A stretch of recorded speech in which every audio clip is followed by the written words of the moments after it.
So I was in the premise of writing my stories about myth. And obviously, myth, though it can create a lot of understanding about certain things, there is a lot of danger in myth. Yeah. A lot of it is because we can't rationalize the messages that they're trying to get across to us morally. It's way too big for us to understand. Humans have always had the problem of we need to know everything, but not everything for us is to know. That's what God's there for. So when I was really, really deep into writing my first book about this myth that I'm creating, which directly dealt with exposing the Queen of the Heavens, which has been an archetype that comes up through, all of history. Yeah.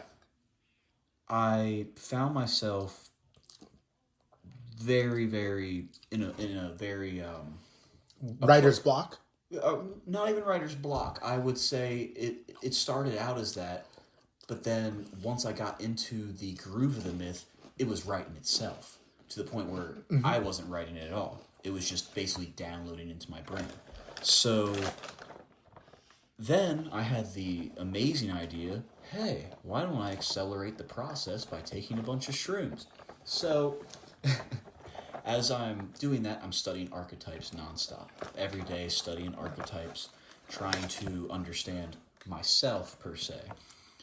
And I'm writing this, and I was trying to understand how to write female leads better because I'm a male. So I'm like, I would like to watch some stories about female leads because my lead characters are female. And so I'm tripping at this point. I'm just coming up, and I start doing all this research. I'm like, okay, what movie do I want to watch? I can't figure out what movie I want to watch. So I start watching all these previews of movies that might be cool. They're all like super trippy and spiritual. And it felt like each one that I was watching, it felt like I watched the whole movie. Like it was intense as shit. And one of the ones I came across was the movie Fountain with Hugh Jackman in it. And it touched on the Tree of Life. So I'm watching this thing. And I'm like, okay, where can I find these perspectives about, spiritual concepts? I'm watching this thing, and it was about his wife's about to die, but he can't accept it, so he goes to try to find the Tree of Life, which obviously, biblically, we are not supposed to do that. I mean, it's very, very specific about that. And what's interesting is the Kabbalah, Jewish mysticism, is based on the Tree of Life. So I'm watching all these things. I do more research, and I'm like, okay, what am I going to watch that is a female-led myth? All right, so I start realizing there's no myths, like for a long time, that are female-led, except that I find this one from 1935 called She. And I'm like, oh, what? I was like, are you kidding me? You're telling me that we haven't had much female-led characters in myth since 1935? And so I was like, I'm going to watch it. I go to put it on, and you know how, like, in the old-time films, they had, like, long introductions with the credits? And they play that music, it's like, it's like, so I'm tripping for a while, and I'm watching it, and I'm like, before these credits are over, my trip's going to be over. I'm going to go out and smoke some weed. Oh, no. So I pause the movie. I didn't even get through the opening credits yet, right? I go outside, smoking weed, and my dog's there. And I look up at this star, and I'm tripping pretty hard. I have no idea how much shrooms I took. I probably took over an eighth. And I look up at this star, and it starts looking like the light from the star is coming down, and it's like trying to touch me, which obviously made me very uncomfortable. And I was like, okay, dog, we gotta go inside. Grab my dog. And we go inside. But curiosity got the best of me, and I was like, well, I have to know what that star was. I just have to know. So I go, and I want to preface that we must remember that angels are from the heavens, And there is a argument to make that possibly the stars that are arranged that we can see, are they a manifestation of fallen angels? Not saying that is true, just throwing it out there because of the zodiac being directly correlated with that. Wow. So, I'm wondering this, and I got into this weird thing in my head where I was like, I need to find a woman in my life. Like, every great man has a great woman in their life to build them up. So I'm starting to think about this divine feminine aspect.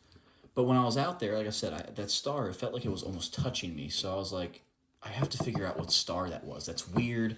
I'm doing research of the Queen of the Heavens. I'm trying to expose it. So I'm assuming that it's Venus, because Venus is Aphrodite. So I was like, it must be Venus. Like, and if it's Venus, that's going to be weird because I'm studying it, and that's kind of scary. So Yeah, but Venus is known for that type of thing, like love. You know, they even have this famous statue called. Is it called the Statue of Venus? Like, is it Venus de Milo? The Venus de Milo one? It's the one with the like. It's like the lower body part of the body is the woman, and I know, Sean. I think that one is Venus de Milo, or however they pronounce it. And I could be wrong on that, but so exactly, you're right on the same page with me in this story. So I'm studying this stuff, and I'm like, okay, but remember how I told you earlier, when you start chasing signs, that's when wisdom leads, and it leads you to folly. If you need signs to prove your wisdom, it is not wisdom. So I grab my phone, and I have this star tracker app, and I'm like, okay, I'm going to figure out what star that was. And I'm trying to scan like this.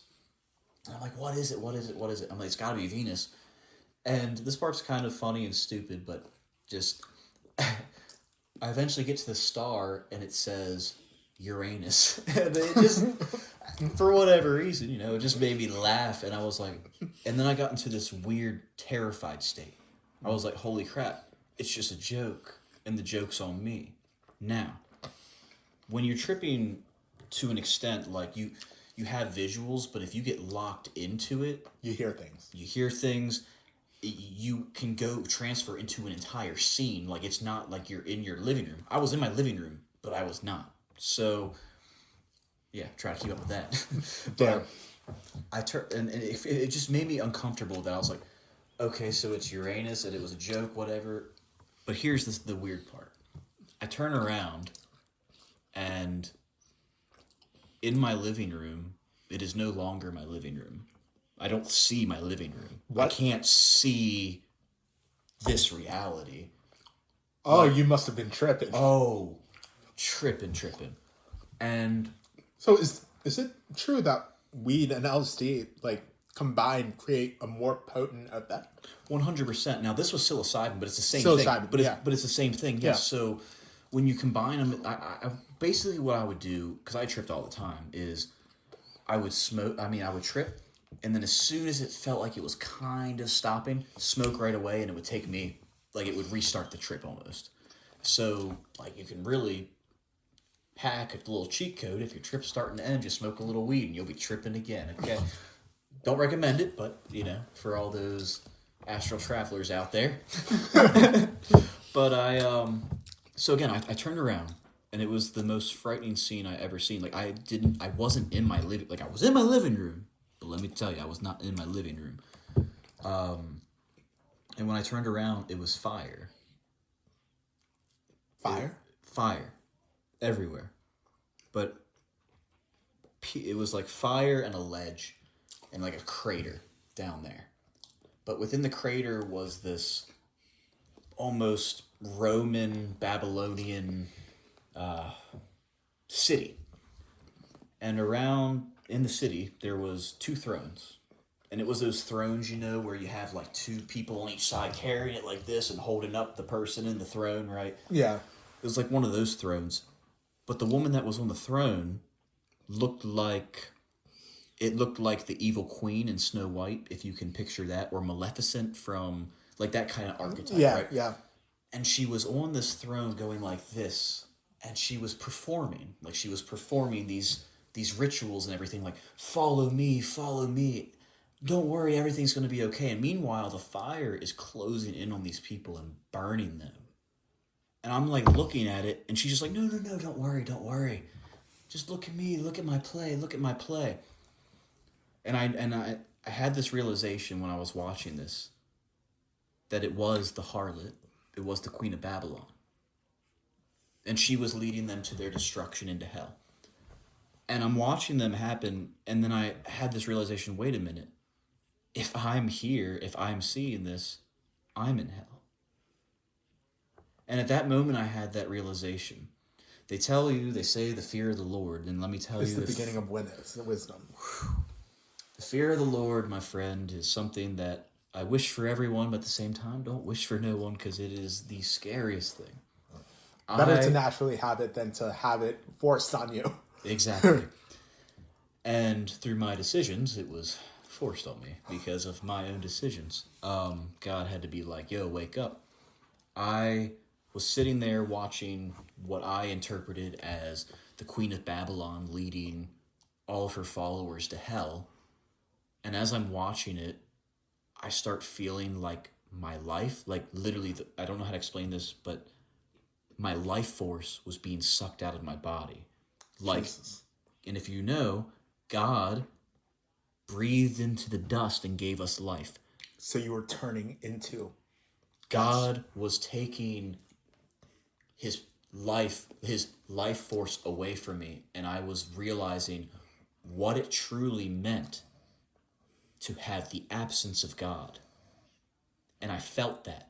And it was the scariest. It feels like you're in outer space, floating into the darkness, and have absolutely no lifeline. And yet you know you're just going to keep falling and never have anything, and never have any way to redeem yourself. Because it says that God gives us the chance to choose him or not. And if you choose not to choose him, you have eternal separation. I'm sitting on my like recliner at this point, just like trying to be like, okay, I'm alive. I gotta be alive. I legitimately thought I was in hell. I legitimately thought the world was ended. I literally picked up my phone and called someone and was like, real quick, the world is not ending, right? Because I was that far out that I could not comprehend, I could not distinguish between the myth that I wrote in my head and the reality, because I was working with myth. Because when you work with myth, it deals with these absolutes that the human mind cannot consume.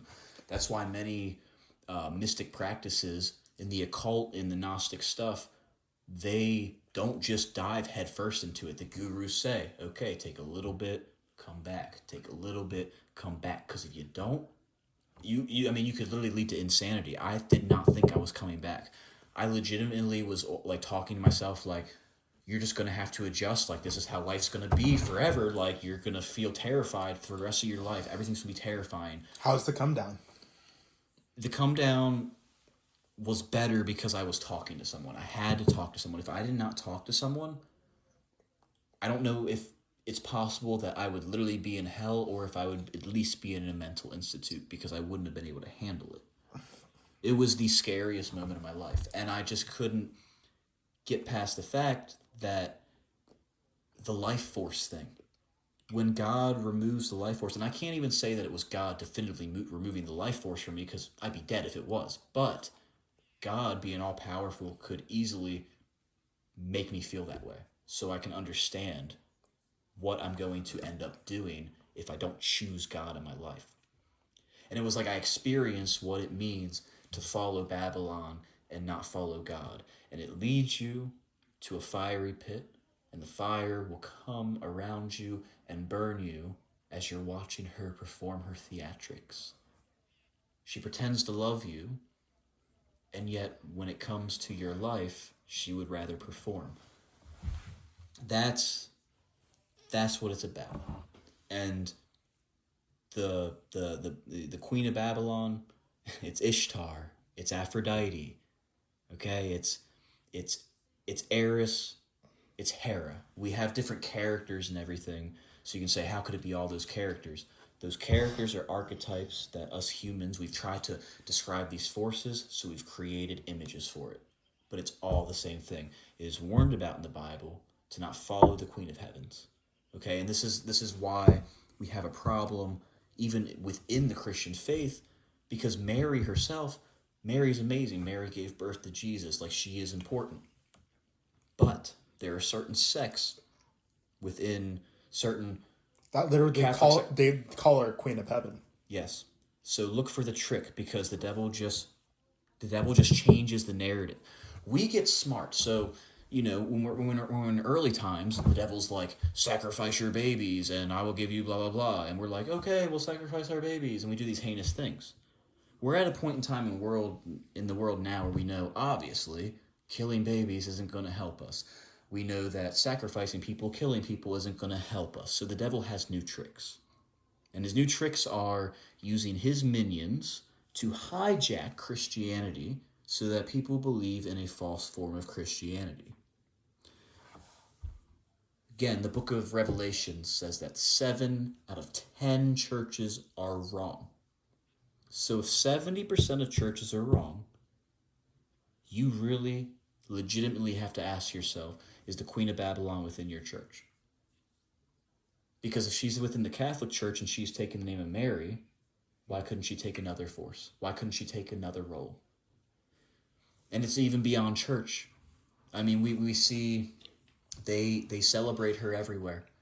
And we just don't, we turn an eye to it because, oh, blah, blah, blah, that's whatever. And I don't want to make this is not hate at all towards anyone, but it's everything cyclical, if I could speak well. We had a time period in the Roman time period where they had this big festival. And it was the same month that happens to be the same month that we have Pride Month. And they would party all month. They would hook up all month. And many of the people who followed the Queen of Heavens happened to be eunuchs. So men who castrated themselves, got rid of their manhood. And this is not something, again, that I am coming at anyone against. Everyone has their freedom to do what they want. But the problem is it what you want, or is it what these evil spiritual forces want you to believe that you want? Because you are created beautifully in God's image. You do not need to change yourself. This is something that these spirits have warned us to do for a long time. They have tried to genetically modify us. They have tried to change us. They've tried to remove our connection to God. God created you the way he created you. So we have Pride Fest now. During the same period, the same month, they had it back then. They had these big festivals. The Queen of Heavens, all she does is change her face, but she can never change her spirit because that's what she is. You can't fall for the tricks. It's easy. She'll come in many different ways. So I just say, peace be with you all, and try to use your discernment.